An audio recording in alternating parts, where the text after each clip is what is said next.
Rain poured relentlessly as Detective Michael parked his car in front of the taped-off alleyway. His colleagues stood huddled under umbrellas, their faces grim in the dim streetlights. The city was no stranger to trouble, but this case felt different. The victim lay sprawled on the cold concrete, his lifeless eyes staring at the heavens. Michael knelt beside the body, his sharp eyes scanning every detail. His flashlight caught a faint glint in the victim's hand. Carefully, he pried the bloodied object free, a bracelet made of faded beads, the kind a child might make. Michael's breath hitched as recognition dawned on him. He had made this bracelet for his brother, Idris, years ago. It was a gift from one brother to another, a simple token of their bond. The memories hit him like a freight train. Michael could see it vividly. The two of them as boys, running barefoot through their village, laughing until their sides ached.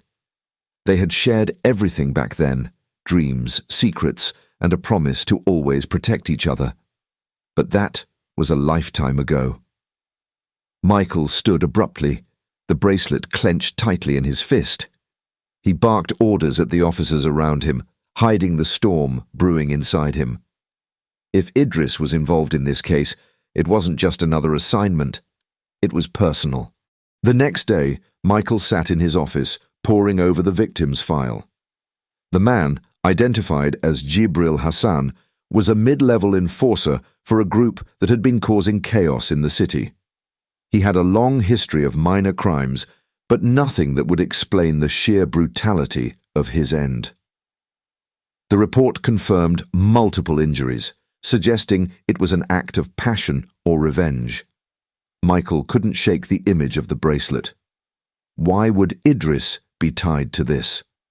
They hadn't spoken in years, not since Idris had left home and disappeared into the shadows of the city. The last Michael heard, Idris was running small-time schemes, nothing that hinted at involvement in a larger network. Desperate for answers, Michael dug into Idris's recent activities. What he found chilled him to the bone. Idris wasn't just scraping by.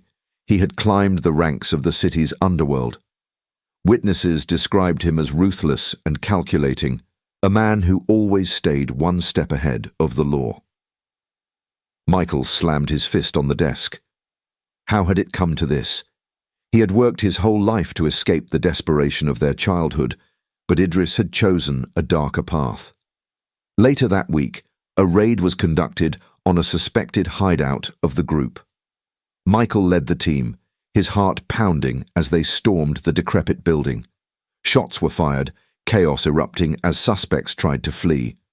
Michael's focus was razor-sharp until he saw him, Idris. For a moment, time stood still. Idris was no longer the boy Michael remembered. His face was sharper, hardened by years of struggle and crime. But his eyes, those same eyes Michael had stared into as a child, held a flicker of recognition. "Idris!" Michael shouted, lowering his weapon slightly.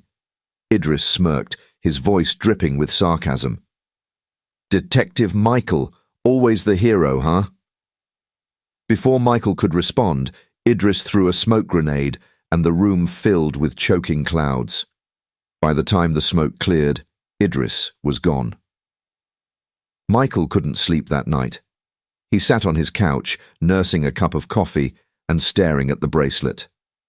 He had thought he could separate his personal life from his work, but this case blurred the lines. His mind wandered back to their childhood, to the promises they had made. "We'll always stick together," Idris had said, his small hand gripping Michael's, "no matter what." But life had torn them apart. Their parents' deaths had left them orphans, struggling to survive. Michael had turned to hard work and discipline, while Idris had turned to the streets. The investigation grew more complicated as Idris escalated his activities. Robberies, destruction, and now violence. The group's actions were becoming more daring. Michael's team was under immense pressure to bring the culprits to justice, but Michael felt like he was chasing a ghost. Idris was always one step ahead, taunting him with cryptic messages and daring him to catch him. One night, Michael received a chilling text. "Lara looks lovely tonight. You should keep her safe." Panic surged through him. Lara, his fiancée, was his anchor in this storm. She had been his rock, the one person who understood the weight of his job. Now she was a target. Michael rushed to her apartment, finding her shaken but unharmed. "Why didn't you tell me Idris was your brother?" she whispered, her voice trembling. Michael didn't have an answer. How could he explain the tangled web of love, guilt, and betrayal that bound him to Idris? The final showdown came sooner than Michael expected. A tip led him to an abandoned factory on the city's outskirts, a suspected hideout for Idris and his crew. Michael led his team into the building, his heart pounding as he cleared each room. In the main hall, he found Idris waiting for him. The two brothers stood face to face, the tension thick enough to cut with a knife. "It doesn't have to end like this, Idris," Michael said, his voice cracking. "We can fix this. You can start over."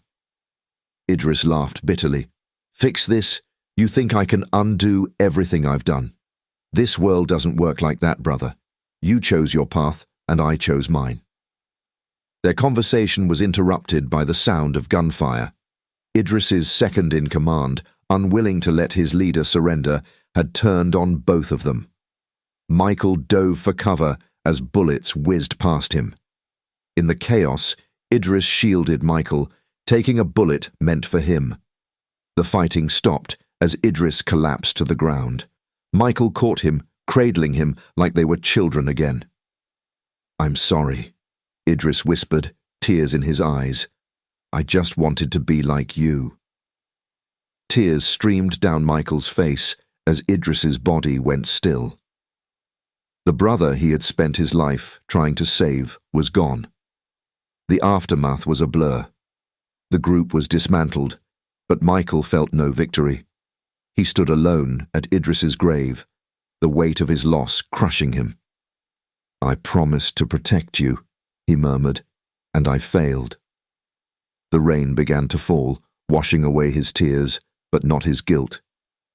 Michael knew he would carry this tragedy with him forever, a reminder of the thin line between love and duty, and the price of choices made in a world that never forgives.